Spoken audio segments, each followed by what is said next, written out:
Yeah, I get a steady stream of financial reports, and unfortunately they're all bad. Instead of the economy turning up or bottoming out, it's getting worse at an accelerated rate. My analysis for Jefferson County is that you need to bring in at least $1 million, $1.5 million a year of extra revenue to be able to keep from massive layoffs. They can be really nasty. I was in a town over by LeGrand. They just laid off 50% of the school teachers. 50%.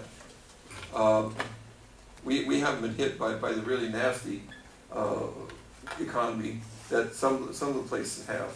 We're going to get hit by three big whammies, a triple whammy. The first one is revenue is going to decrease because the economy is going to continue to deteriorate at least for the next 3 years.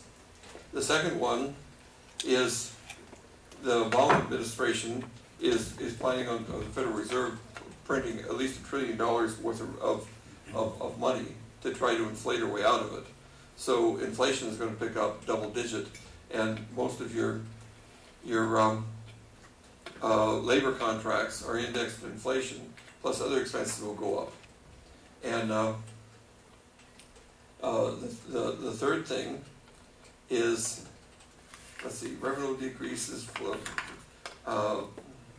Oh yes, we're going to lose most of our grants and matching funds because the state of Washington is in dire straits. They've got something like a $10 billion budget deficit over 2 years. They managed to do massive cuts and drop that to $5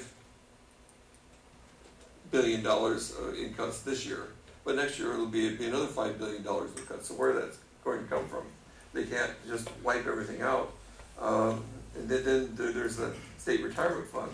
They've got a $15.7 billion deficit in the state retirement fund.